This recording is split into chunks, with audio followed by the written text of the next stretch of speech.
être confronté au risque de perdre la vie est probablement une des situations les plus stressantes qui soit. 6 heures du matin, explosion de la porte, entrée pour arrêter des individus armés. Centre de la France, milieu de la nuit. Un individu armé est retranché. Il a tiré sur les gendarmes. Il est barricadé, il faut aller le chercher. On défonce sa porte et le pauvre bougre n'a trouvé comme solution que d'essayer de se pendre. Les réflexes reviennent, un gendarme le soutient, un autre coupe la corde et il nous assène de coups jusqu'à ce que nous l'ayons maîtrisé. Se retrouver face au canon d'un fusil de chasse de calibre 12.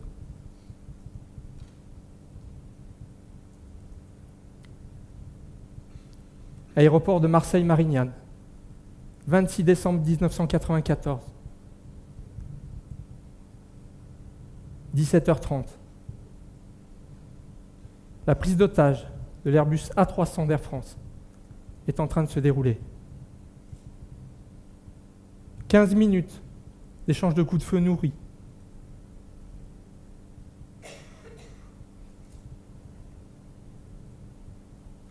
On se retrouve tous dans une salle. L'heure est au bilan. 173 otages libérés, 11 camarades blessés, dont certains grièvement. À cet instant, je pense à ma femme qui travaille et à mon fils, trop jeune pour savoir ce que fait son père. Voici quelques-unes des situations pour le moins stressantes que j'ai pu vivre au cours des 11 années passées au sein du groupe d'intervention de la Gendarmerie nationale, plus connu sous le nom de GIGN. Alors le stress, c'est quoi ? C'est lorsqu'une personne s'imagine ne pas pouvoir faire face à une situation.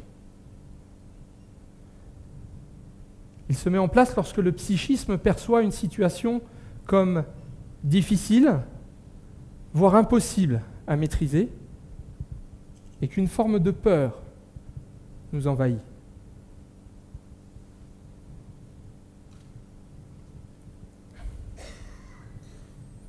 Alors comment essayer de mieux vivre une situation stressante ? Quelles sont les clés peut-être qui vont nous permettre de mieux appréhender ces situations ? Au regard de l'expérience que j'ai vécue et de l'analyse que j'en ai faite, j'en ai identifié 3. Le sport, l'entraînement et la confiance. Le sport tout d'abord. Le sport, naturellement, va faire fabriquer au corps des endorphines. Les mêmes endorphines qui vont se mettre en place en situation de stress pour nous aider à mieux nous adapter. Et par une pratique régulière, nous allons préparer notre corps sur le plan physiologique à mieux accepter ces facteurs de stress. Quels sont ces facteurs de stress qui vont se mettre en place ? Le cœur s'accélère, les mains sont moites, la sueur est sur le front, le champ de vision se rétrécit. Toutes ces modifications physiologiques ne sont rien d'autre que des mécanismes que met en place l'organisme pour mieux s'adapter et préparer le corps et l'esprit à l'action. L'esprit est mieux irrigué pour améliorer sa capacité de réflexion et le corps est prêt à fournir une activité physique importante. De plus, la pratique de certains sports, plongée, parachutisme, escalade, sport de combat, va permettre d'améliorer sa résistance au stress par une pratique contrôlée et d'intensité progressive. L'entraînement ensuite, mais pas n'importe quel entraînement. L'entraînement aux situations stressantes, aux situations à risque. Je m'explique. Exemple. Se jeter d'un pont, suspendu au bout d'une corde, pour se retrouver quelques instants plus tard, suspendu à quelques mètres du sol. Ou encore, descendre en corde lisse d'un hélicoptère sur le pont arrière d'un ferry en mouvement.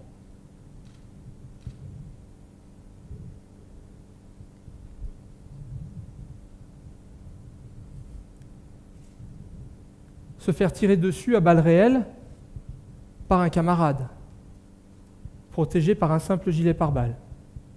Je vous en reparlerai. Toutes ces situations comportent des risques et forcément génèrent du stress. Alors dans l'entraînement, il y a une notion très importante qui est celle de la répétition. En fait, la répétition de ces mises en situation à risque vont petit à petit préparer notre corps à mieux vivre ce type de situation, mais aussi à préparer notre psychisme à mieux appréhender des situations similaires sur le plan de la perception psychique, car tout vient de la perception que l'on a d'une situation. Nous savons tous, vous et moi, que nous réagissons différemment à une même situation. Et l'entraînement peut nous aider à mieux les vivre. J'en ai oublié une.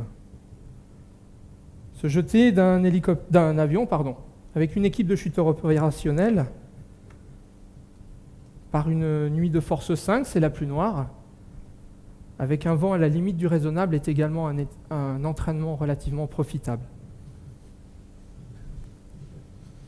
La confiance, enfin. La confiance en soi et la confiance envers les autres. Le développement de nos aptitudes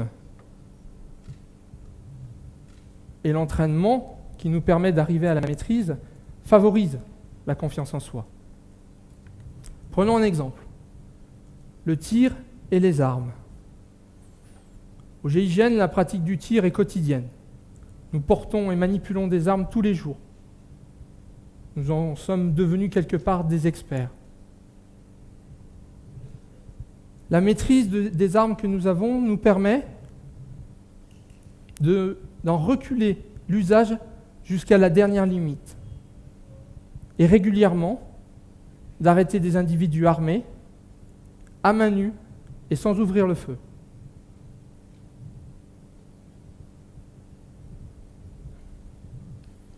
La confiance dans les autres. Placer une dizaine de tireurs derrière des fusils, avec chacun pour cible un ballon de baudruche de 5 à 6 cm de diamètre, disposé en arc de cercle autour d'un camarade, qui va lui-même commander le tir simultané sur ces ballons au tireur. Voici un bel exercice de confiance en soi et envers les hommes qui sont derrière les fusils. Mais il existe au GIGN un rituel d'entrée, pratiqué à la fin de l'année de formation, qui s'appelle le tir de confiance. De quoi s'agit-il ?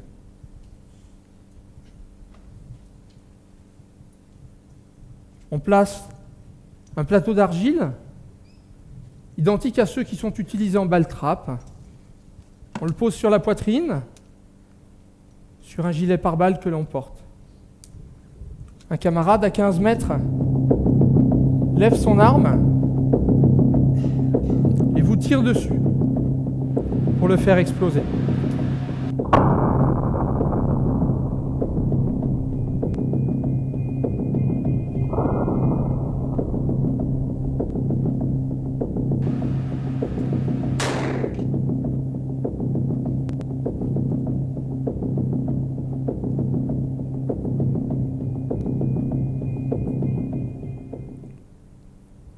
Une personne présente dans la salle, qui a pu récemment bénéficier de cette expérience, pourrait vous confirmer à quel point c'est stressant de voir l'arme se lever vers vous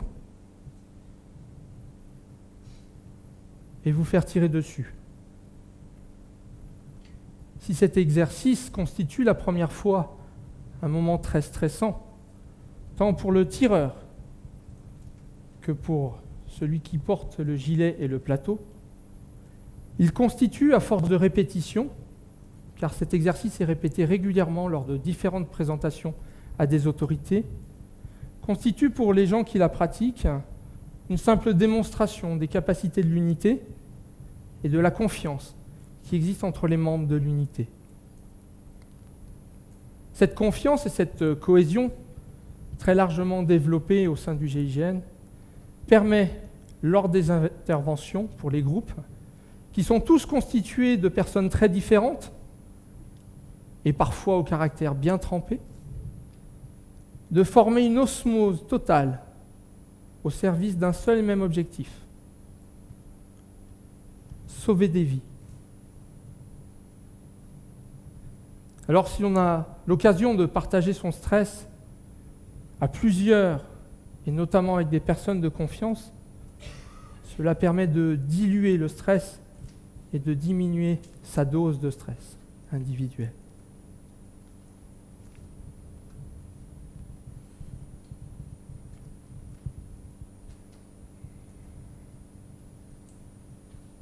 Lorsque j'ai rencontré les organisateurs du TEDx, ils m'ont posé une question. Ils m'ont dit: qu'est-ce que t'a apporté ton expérience au sein du GIGN ? Les 11 années passées au sein de l'unité m'ont apporté énormément de choses et beaucoup de satisfaction.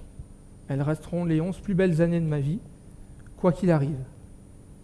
Mais la réponse est arrivée assez facilement. J'aurais répondu: la capacité à prendre du recul par rapport aux choses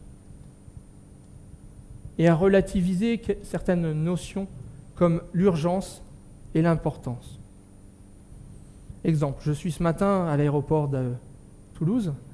Je viens de rater la navette qui m'aurait permis d'être à l'heure à un rendez-vous avec un gros client avec lequel j'espérais conclure une vente bien engagée. Malheureusement, ce gros client étranger ne sera là de nouveau en France que dans 6 mois. Le boss ne va pas être content. Je vais prendre un sacré savon et puis je passe à côté d'une prime qui m'aurait peut-être bien arrangé pour financer les vacances au ski avec les enfants. Mais est-ce vital ? Est-ce si important que cela ? Et c'est dans ce sens que je leur ai répondu, que j'avais pris cette capacité de recul par rapport aux choses du quotidien qui, pour d'autres personnes, peuvent paraître plus importantes. Parce que ma vision des choses et ma perception des situations intègrent mon expérience au GIGN. Revenons sur les 3 clés que j'évoquais tout à l'heure. Le sport, lui, va naturellement préparer notre corps à mieux appréhender le stress. L'entraînement, notamment à la mise en situation stressante, va préparer notre psychisme à mieux vivre des situations similaires. Enfin, la confiance, et la confiance en soi, si vous arrivez à la développer, améliorera vos capacités d'adaptation. Je ne sais pas si l'expérience dont je viens de vous parler pourra vous servir un jour. Mais j'espère que peut-être, lorsque demain, dans 1 mois, 1 an, vous vivrez une situation stressante, vous repenserez à moi et surtout à ce que je viens de vous raconter, et vous vous direz: le stress, même pas mal. Je vous remercie.